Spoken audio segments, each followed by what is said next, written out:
engagement. Let me temporarily set aside my manuscript. Instead, let me speak from my mind and from my heart. Let me give you some facts about what is happening in the entire country today. Last April, news came out that our national debt is already at 13.86 trillion. Remember that when President Duterte started his administration as President of the Philippines, our national debt was at 5.7 trillion, accumulated for decades. In just a matter of 7 years, our national debt increased by as much as 142%. We're now at 13.86 trillion. In short, we are already above the 60% debt to GDP ratio. Ang ibig sabihin niyan, each and every Filipino, kapapanganak pa lang, may utang na 113,000 pesos. According to Korapsyon, our ability to pay our debt would depend on our ability to manage our financial leakages. And so I asked, ano ba yung financial leakage? And no less than the former Secretary of NEDA said, ang final leakage na sinasabi ko, a big chunk of that goes to corruption. And surprisingly, when the news came out, na ang utang pala natin is already at 13.86 trillion, only very, very few members of our legislative branch, people from Congress, raise hell. Ulitin ko, only very few raised hell. It is at this backdrop, or against this backdrop, that I will like to share with you this narrative. Last year, I was invited by the Civil Service Commission and the Department of Interior Local Government to talk before newly elected officials twice. In one session, there are about 150 mayors. The second session, about 200 mayors. Last March, I was given a chance again to talk to about 1,100 municipal mayors, all members of the League of Municipalities. 3 weeks ago, I had the chance to talk and speak before vice governors of the different provinces.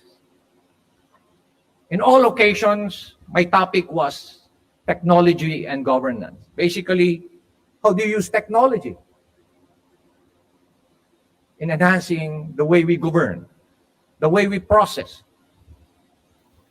the way we manage our local government unit. For the first 15 minutes, everybody was just so enthusiastic, listening to me, looking at my impressive presentation.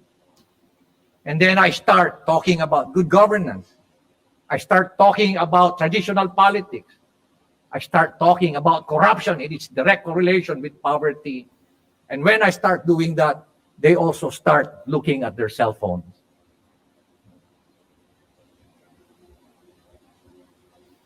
Are we not going to ask ourselves, is corruption now becoming a norm in government? Is good governance becoming an exception? Nakakalungkot na meron na nga silang tinatawag na porsyento sa bawat project. Hindi pa nagsawa. May porsyento na nga sila. Sila pa yung contractor. Hindi pa rin nagsawa. May porsyento na nga sila. Sila pa rin yung contractor. Sila pa rin yung supplier. Unfortunately, only few people raise this issue.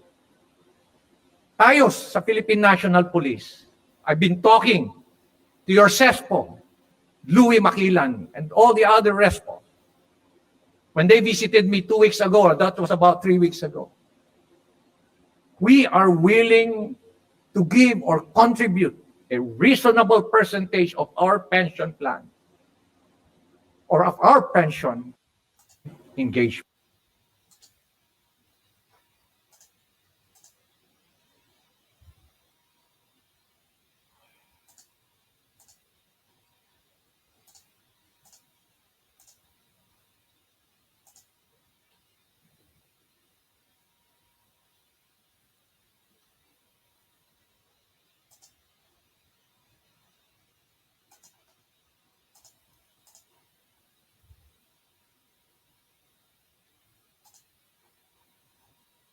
Tugnay po ng mga naging pahayag ni Baguio City Mayor Benjamin Magalong tungkol sa korupsyon sa ating bansa. Kausap po natin siya sa pamamagitan ng telepono, Mayor Benjamin Magalong. Sir, magandang gabi at welcome to the program. Yes, good evening, Edwin. Good evening, Mayan. Good evening po sa ating mga tagapakinig. Good evening, sir. Mayor. Sir, well, yung binanggit niyo sa flag raising earlier this week, ano pong pinagmulan nun? Ba't bigla po kayo napagsalta tungkol sa korupsyon? Alam mo kasi, it has been some time that people are just so silent despite the fact na alam naman nila na nangyayari. And now, ano yung implication nito? Now, we have about 13.86 trillion na utang. Ano? Although, part of that, alam mo naman, si President Duterte, when he took over 5.7, patapos in just 7 years, 13.86 trillion. Ano? Not a lot of people are aware kung ano yung implication ng 13.86, although majority of that was a result of the loan that we took to support us in addressing and managing yung pandemic. Opo. Pero alam mo, prevalent na rin ang being a part of the political scene. Now that I'm the mayor, nakikita ko talaga na grabe na yung corruption. And it's about time that people should demand good governance from their political leaders. Hindi na pwedeng magtahimik tayo ngayon eh. Kaya na-frustrate ako na ganun lang ba. Tapos nangyari pa itong MUP na kami na from the Uniform Service, Armed Forces of the Philippines, Philippine National Police, and all the other Uniform Service are willing to part with our reasonable amount para lang makatulong to address itong deficit natin kasi hindi na siya sustainable eh. Pero kita mo naman, no? Not even a single na narinig ko man lang sa lawmakers natin na nagsalita na we would like to do something about it also, pero wala eh. Nobody would like to give up their perks and privileges. Nobody would like to give up their pork barrel. Opo. Everybody's denying na may pork barrel, pero the fact is, remains na nandyan yung pork barrel. Mayor, si Mayan po ito, marami-rami po ang umaaray doon sa malapit-lapit na pong maipasang panukala doon sa pagpapakontribute po ng 5% ng kanilang sweldo ng mga uniform personnel para po sa kanilang pension. 9% pa po sa mga bagong pasok. For the record, kayo po ba'y kontra dyan? Alam mo naman sa akin, ang sa akin is about sustainability. Ano ba yung future needs ng Philippine National Police or Armed Forces of the Philippines? Yun ang tinitingnan natin eh. Dapat future thinking tayo. Kung with the current trend, hindi talaga natin mapufulfill yung needs ng future PNP or future AFP. Kaya gawan natin ang paraan. Pero hindi sapat eh. Kailangan din, gumalaw din ating mga legislators, mga political leaders. And one of the probably big solutions for that is to address itong corruption na nangyayari, especially among local chief executives. And at the same time, dun sa mga mambabatas natin, they have to give up their pork barrels. And at the same time, kami naman, sa local chief executives, it's about time na tama na yung mga porsyento dyan sa mga project. One way or the other, sometimes, somehow, somewhere, we have to stop. No? We have to stop. Otherwise, magsasuffer pa tayo. Look what is happening now. 13.86 trillion. And surprisingly, I was going over the internet. Nobody except for one political leader. That's former Senator Pantilo Lacson, who keep on consistently creating, demanding, raising some issues about this pork barrel. Sir, kasi umikot yung inyong spontaneous na talumpati doon nga sa pork barrel. Pero I can imagine a lot of congressmen and senators will insist na if you look at the budget from a legal technical point of view, wala namang post-enactment na identification ng mga projects. So, in other words, lulusot sila doon sa definition ng pork barrel na ginawang unconstitutional ng Korte Suprema. How would you react to that? In the end, kasi sasabihin lang nila, wala namang pork barrel. There is no such thing anymore in the budget. Alam mo, Edwin, someone is lying. Someone is lying. Ako I'm now, noon siguro nung nasa Philippine National Police, siguro mag-iisip pa ako, totoo ba may pork barrel? Pero ngayon na nandito na ako sa, I'm now a local chief executive. Yeah, there's no doubt, there's the pork barrel pa rin. Nandiyan pa rin yan. So sabi ko nga sa ina, someone is lying, but definitely hindi kami. Hindi ako ang nagsisinungaling dito. At alam naman nila na there's pork barrel. And they are making big money out of it. 20%, 25%, 30%, 40%.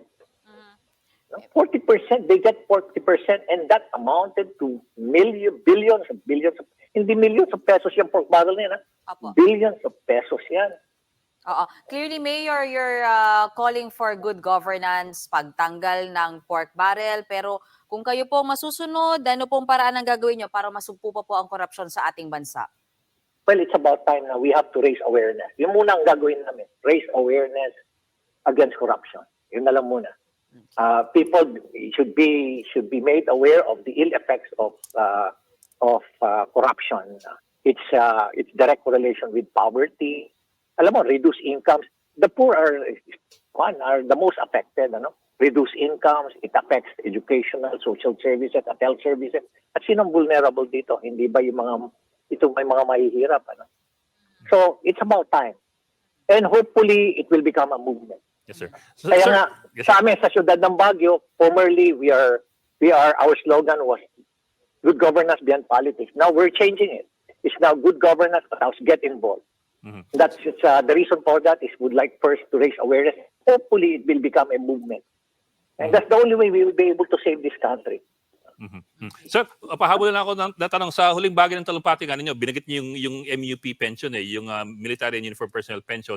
At sabi niyo, willing naman kayo to part with a chunk of your pension. Yes. Kung sana, merong parang trade-off, may kabahagi yung Kongreso. Are you in effect saying na from your consultations with the other military and police personnel, dapat may trade-off yan? Willing kami ibigay, pero kayo dapat bitawan nyo. Yes, totoo yan. Kami nga, coming from our pension, legitimate na income yun. And we're willing to part a reasonable amount from our pension. Pero kita mo, tahimik lang sila. Why? Because they don't want to give up their perks and privileges, as I mentioned. Alam mo yung word na MAP, yung acronym na MAP? Masarap ang pera. Masarap ang pera. And I'm pretty sure na kayo na nasa media, you are fully aware that the pork barrel continue to exist. It's being taken advantage. And nakita mo nga, traditional politicians, they want to make elections very expensive. Why? Why? Because para sila lang may kaya kasi easy money sa kanila yan. 20%, let us say for example, for every 300 million na development fund, they get about 20%, 40%. Some of them even get as much as 40%. It's a common thing, a common knowledge among politicians. Understand. Common knowledge. Pero sir, conversely, are you saying therefore na kung hindi aamin at hindi nila i-let go yung kanilang pork barrel, hindi rin papayag yung military uniform personnel to give in their chunk of their pension? Hindi naman. Kami naman sa Philippine National Police at Armed Forces of the Philippines and the other kung nagbigay kami ng commitment, tutuparin namin. Ang problema, kaya ba nilang magbigay ng commitment? Okay. Kaya ba nilang, sabi ko nga paulit-ulit ko sinasabi, are you willing to give up your special perks and privileges for the sake of this country? Siguro yun ang itanong nyo sa kanila. Of course, they will deny na may pork barrel. But at the end of the day, talk to other politicians, talk to other members of the legislators at Congress, and they will readily admit na talagang existing yan. Kaya lang, ayaw lang nilang aminin. Nakakalungkot lang. Ayaw nila. There's no transparency. There's no accountability. Yes, sir. Sir, well, maraming salamat, sir, for joining us tonight. Baguio City Mayor Benjamin Magalong. Thank you po. Good evening, sir. Thank you very much po. Thank